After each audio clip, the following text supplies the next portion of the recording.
Good evening and welcome to another episode of Unscripted and Unchained RPG Review. I am DM Bloodworth, and as you can see by the graphics, today's video is another look at the Castle Keeper's Guide. Today I'm going to focus on Chapter 3, the Expanded Equipment section. This is episode 10 of my Castles and Crusades series of videos, and without further ado, I'm going to jump right into this thing. So let's go to full screen. So as you can see, I'm using the latest printing of the Castle Keeper's Guide. This is dated 2021, so you cannot get any more modern and up to date than that. And originally in my last video, I said that I was going to skip over certain sections, and the more and more I dig into the Castle Keeper's Guide, even though that it is primarily expansions of current rules or optional rules, the more I dig into this, the more I find these, these real nuggets of support of the general pillars of role-playing games. And I wanted to talk a little bit about that. So there are generally considered to be three pillars of playing any role-playing game, whether it be a fantasy role-playing game, science fiction, or horror, or whatever the role-playing game's genre is, really doesn't matter to those three pillars. So the three pillars are combat, they are exploration, and they are interaction. All right, now combat is pretty straightforward. I mean, everybody basically understands, that virtually all role-playing games, 99% plus of them, have some form of combat in them, and that's fairly simple to recognize and see how it works. The exploration, there's different types of exploration, at least I consider there to be different types of exploration. Exploration isn't just traveling and going into new places or, whether it be dungeon crawling or, going to far and distant lands and, exploring new types of, geography or topography or whatever. Exploration is also, in the mind, and so it is what you're learning about the world as you are traveling around. So there's an intellectual exploration, and then there's physical exploration. All right, and finally, there is interaction. And again, interaction is a very broad term, so in most cases, in role-playing games, we consider interacting with the other players at the table. That's the most important interaction that can take place while you're running your game. And then there is the interaction between the player characters and one another. So you have the player interaction with each other, and then you have the player characters interaction, and those might be disparate things. They might not be as cooperative, or they might be completely cohesive. So that's an interesting dynamic, that you could have a difference between the players and how they get along, and their characters might be total opposites of that. It's kind of rare for that to happen, but it's always good to once in a while have some kind of turmoil between the characters. And then finally, also with interaction, there is interaction with NPCs. There's an interaction with the creatures or monsters that player characters come into contact with.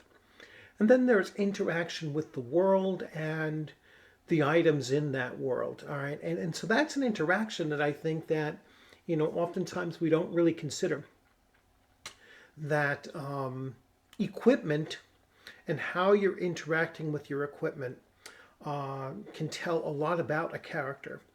And it could really lend itself to the role playing.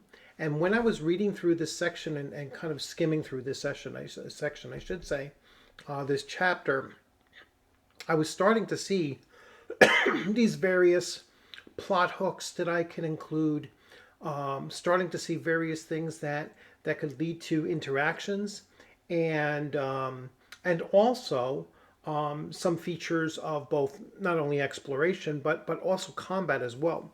And so I want to focus on that as I go through these pages. Now, once again, I don't have the PDF of this, so you're just going to be seeing this camera here in a drop down view, and you won't probably be able to zoom in and actually read as I go through. But again, I'll try to do better than I did the last time of telling you the page number that I'm looking at and the specific area that I'm focusing on as we go through. So let's switch views. So here we start right here, and it says role-playing equipment. So right off the bat, they come out, that the authors come out, and they tell you that the equipment is something that's role played, and it has an impact on role playing, and so that's always something that I like to try to focus on as a castle keeper or as a game master or dungeon master, whatever you want to call it. For this game, castle keeper, and I'll try to focus that in my mind to keep up with that. But yeah, equipment has a role. And as I started going through this, I started seeing some things that really struck me as interesting. Now, it's not the first time that I've seen things like this, but it's the importance that it's giving, and then the amount of diversity that is given to it as well, shows you how much Castles and Crusades really does focus on this. This is not minutia. These are things that add that element of the world as a living, breathing world. So you have room and board. I mean, this is not something that you typically think about. Hey, we're going on an adventure, and we're gonna dungeon crawl, and we're gonna go kill these goblins and everything, and then when the game session's over, it's done. This brings back into the player's minds and the castle keeper's mind that, hey, wait a second, when an adventure is over and the game session ends, the characters aren't just standing there. The characters probably have to go back to the village that they were hired from, or where they picked up the adventure from, and they have to consider, well, where are they going to stay for the night, and and what's the board, what's it going to cost them, what are they going to eat. It gives a good way of them spending some time in the place where they picked up their adventure from, and learning, meeting some of the NPCs and learning them by name, and then just interacting with each other outside of the constructs of an adventure. So now they're seeing themselves in possibly a less professional way, a more social way, and so that's really important as far as building that unit cohesion. And so it goes right into it. Meals, lodging, and provisions. There's apartments, there's flats, there's tabards and pilgrims' rests. There's the issue of animal care. So if every player character has a mount, then they also have to consider, well, where are they going to stable them? How much is it going to cost? There's rations if they're going to move on a longer journey. So they're going to have to make sure that they have rations. And there's quality of rations that are dealt with here as well. So there's standard, good, and high. No one's buying low quality rations. You can go out and eat a handful of blades of grass, if you're looking for low value things. But this is basically, and it actually tells you what is included. So dry, hard crackers and cheese is a standard ration. Good is wheat cake with raisins, olives, and onions. And a high is a mixture of dried meat and dried fruits that are in season. All right, so that might cost 10 gold pieces a day. So pretty pretty expensive if you think about it, especially if these are low-level characters, and they might have to travel quite a distance away from where they're starting from to where they have to go for their adventure. And so they will most likely come in around the standard or the good. Standard is 5 silver pieces a day, and good is 1 gold piece a day.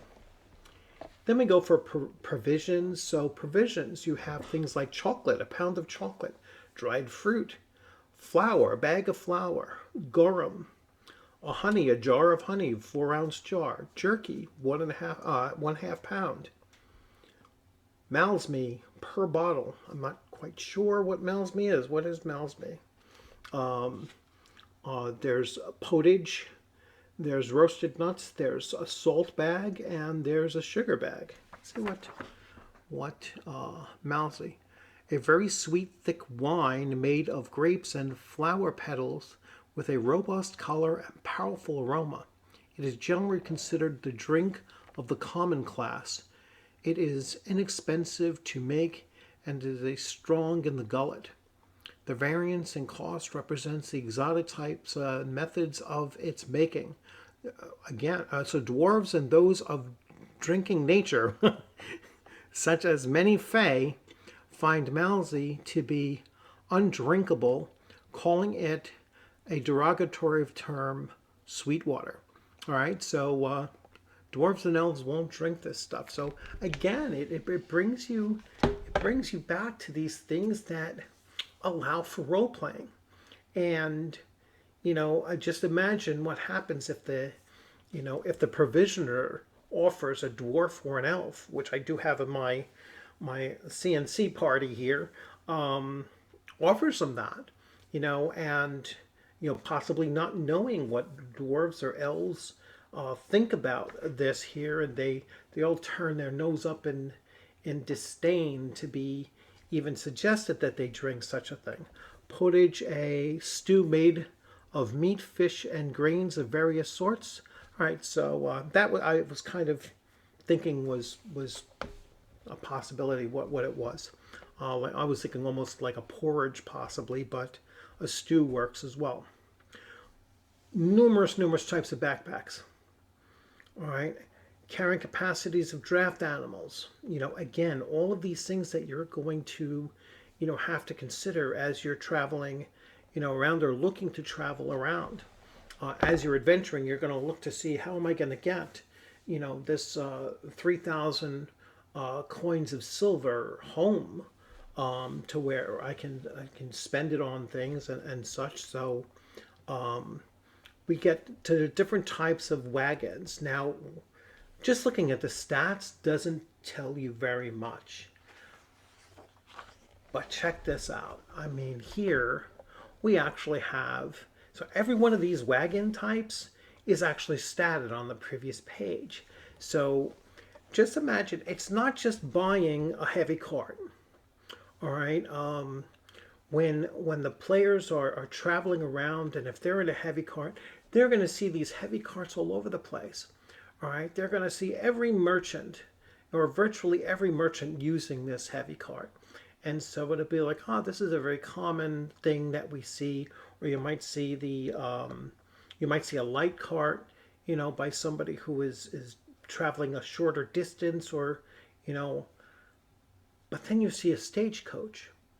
Now that's a totally different thing, all right? And that is going to play a role in the role playing that might take place just because you see this. Or imagine a player character that decides, hey, I want to be traveling in a portable throne, all right? And just think about the message about the character that would send out there to everyone seeing. Or this handsome cab,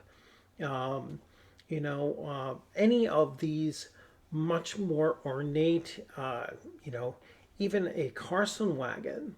All right, now this is going to be for a very, very long distance travel. All right, and you can see that that's similar to like the Oregon Trail type thing. But just looking at the different types of wagons here will say a lot about the player characters traveling in this way.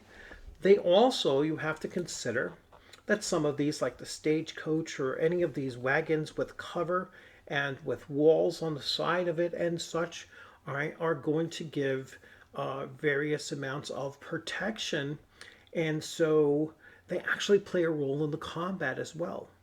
Whether you're in a chariot and you're fighting from a chariot, so that is going to give you much more range of view and flexibility as far as an archer is concerned or a spearman.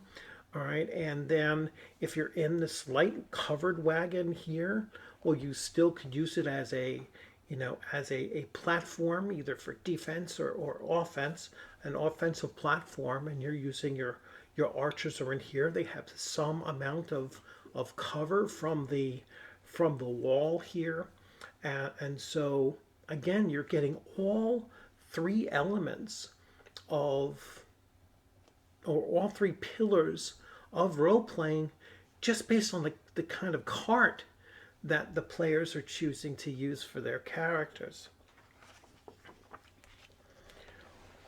We have a very similar thing with ships and boats. And here you have, again, another beautiful layout of all of the different types of ships. Now, most of these are ships, with the exception of the canoe here. And I'm sure that there's probably, well, here's a barge, a very simple barge. They don't have rafts here, but they're showing you all of the very basic different types of ships and such. And so, again, just like the carts are concerned, if the players are either traveling on something like this, or if they actually own one of these larger ships, these larger sail ships, it's going to say a lot about what that player party is all about, and how powerful they are, how wealthy they are, and possibly what kind of activities do they participate in. Then we get to general equipment. So general equipment here, we have, some items that were really interesting is like a Baghdad battery, which is a small pottery device with an alkaline and copper core, which causes a small electrical charge to remain stored a maximum of 2 weeks and allow it to be discharged when set against an object that will close the circuit, such as a metal door, a handle, or other conductive item. It is effectively a battery with barely enough charge to be noticeable, but which can be frightening to those unaware of its potential. All right, so it could be something that gives somebody a shock when they're trying to open up your door, and not enough to harm them or kill them, but enough to scare the crap out of them if they've never experienced anything like that before. We have balls of clay, we have a bell, we have a bone saw, camping grate. Imagine if you're you're like a traveling physician, you're running around with a bone saw, and just huge list of all of these items that, again, might say a lot about the character that's carrying some of these things.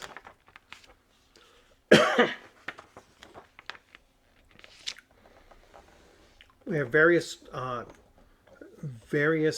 tables about repairing equipment, and so some details of how much it would cost to repair something. Again, important, your maintenance of your equipment. This is not minutia. This is adding a certain amount of. I can always forget. I always forget the how to pronounce that word for blah, and my voice is going as well. So just believability for millicitude or whatever. I can never say that word. But anyway, believability. All right. It doesn't make sense that your armor can, get hit 50 times and you never have to repair it. At some point, everything is going to need to be repaired or replaced at some point. And so it's important as a reminder to every once in a while take a look at some of these things. There are expert backpacks. All right. So they have backpacks that are dungeoneering backpacks. They have backpacks for traveling over land. They have backpacks that are good for city use, and they'll have various different types of capacities and compartments in them for a variety of different things. Then there are terrain-based backpacks of cold weather, desert, mountain, and seafaring backpacks. You have backpacks that are specialty backpacks. So an artisan's backpack, a brewmaster's backpack, dungeon mapper's backpack, a journeyman, a medic, mending, performer, runners, a sage, a trapper, and a wizard spell component. So a wizard's backpack. Then you have class-based. A thief, an arcane thief backpack, an archer's backpack, an assassin's backpack, a barbarian druid or primal druid's backpack, a bard, a skald, cleric, paladin, divine knight or warrior priest, a fighter knight, a forsworn, oath sworn or rune mark, a monk, an ethereal knight or seeker, a ranger, a rogue, thief or pacer, a wizard, illusionist or magic user. So all of the different classes and specialty backpacks and everything, they have different configurations that allow for different carrying capacities and different types of compartmentalizations that are best aligned for those particular uses. So how does this play a role in role playing? If a thief in the group knows that he carries a rogue or a thief or a pacer, knows what kind of backpack he or she has, and then he sees somebody else with a very similar backpack or even the same kind of backpack, then they might have an inkling that, hey, that's also a rogue. Maybe I should approach this person and talk to them and ask them about, how I might find out about the local thieves guild or, the local trackers guild or whatever, whatever name that they want to use for it in that region. And so it again lends itself to role playing by having this kind of variety, and all of these become meaningful choices for the player for their character. So as you can see, and I'm going to switch views again, as you can see, equipment, and all of this equipment is kind of mundane equipment, and all of this equipment is something that plays a role in combat. It plays a role in exploration, and it plays a role in interaction. So, a backpack isn't just a simple backpack. Another thing I wanted to mention about the backpacks was, as somebody, I'm a military veteran, and, I noticed that the backpacks for the martial classes, let's say, they had much higher capacities, and it is, it's something that you realize when if you use like a regular book bag kind of backpack, you put 50 pounds in there, you can feel that it pulls on your shoulders and everything. If all the weight is kind of lumped down at the bottom of the bag, then it pulls you back a little bit. But if you get something that's similar to a rucksack, all right, now a rucksack is a military backpack that has a frame to it, and it still has the straps that come up across your shoulders, but there's also a pad that runs along the back. There's a bar that runs through that pad, and then it comes up slightly, and then it has two bars that run down the side, and then it has another pad and strap that comes across your back and then snaps in around your waist. So the backpack, with its frame and the way that it has set up, is that it distributes the weight much differently. So, you can carry 70 pounds, 100 pounds, 150 pounds in that backpack, and it still feel exactly the same as the school book bag with 55 pounds of books in it.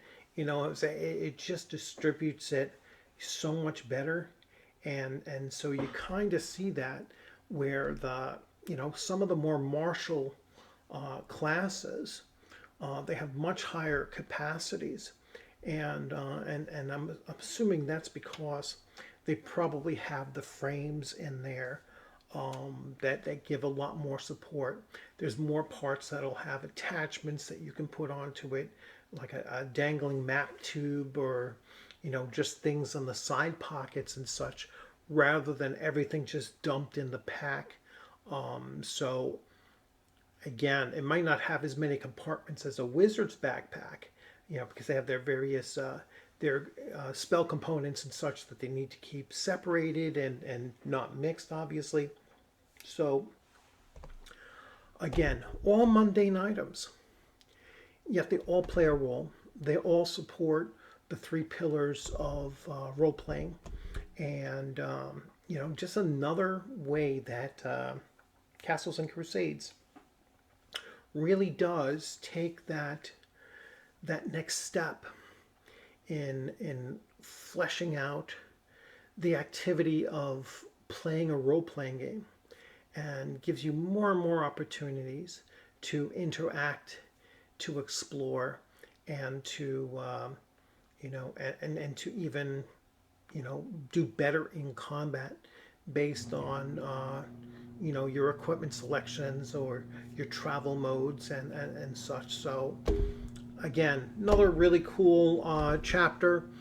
Something that I was not expecting it to be as interesting as I was flipping through it, but when I picked up on a few of those things, and you can see I just picked up on that other gem of that one particular wine and flour mixture, and then you see how it it would be rejected by dwarves and elves, and there you have it. It's like an unexpected role-playing element that comes out of very, very mundane items found in the expanded equipment list. So once again, I hope you liked this video, and if you did, please give it a thumbs up. If you have any questions or comments, leave them in the comments section.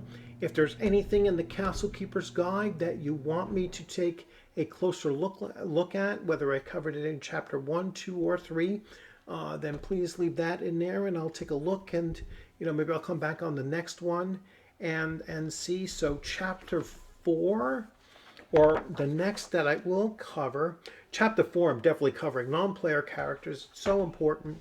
And then I'll talk a little bit about world building and the following. All right, so that's with this booklet here, or book here. Excuse me, I'm losing my voice today. I am starting my Castles and Crusades Session 0 tomorrow at 11:30 a.m. Eastern Time. It will be live streamed, unless we have any kind of snafus take place. You may see just an introduction of the player characters that were going to be in this in this startup campaign. We might actually do some adventuring. I'm hoping that we do. I'm kind of guessing that it's going to run anywhere from 3 to 3.5 hours. That's what I've kind of allotted for it. And I will do a very brief video, probably tomorrow morning, on just going over some of the characters that I'm expecting to be there. And I'll get a roll call of who's going to be there prior to. So I'll do a little video and have a little thing about each of the characters that I'm anticipating being there. And then we're going to launch tomorrow. That is scheduled to play out every Tuesday from 11:30 to 3 o'clock Eastern Time, unless something comes up, and I'll try to give you some heads up if an episode is not going to air. Sometimes episodes might be recorded instead of done live. I was just thinking it would be a little bit fun to bring everybody together in a live session, or we might do a little split. We might do part live and then the rest recorded.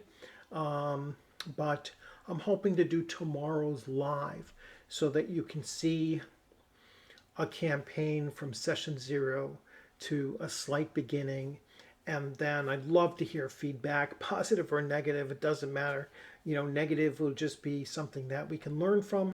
And of course, positive will be something that we can, proceed forward with and make sure that we keep on hammering home.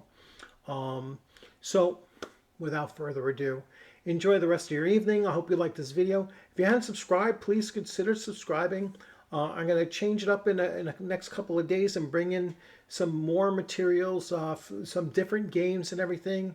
I have a whole backlog of games that have been asked to take a look at, so I'm hoping to get to those over the next couple of days.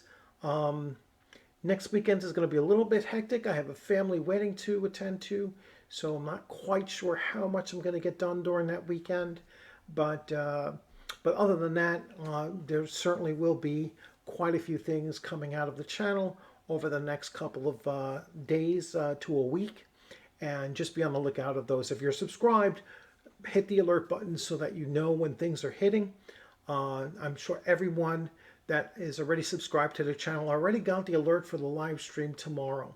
And that's the key for you to subscribe and to hit the bell so that you know that you'll get those alerts when something is pre-planned to come out the following day. So without further belaboring the point, enjoy the rest of your evening. Have a great time. Take care.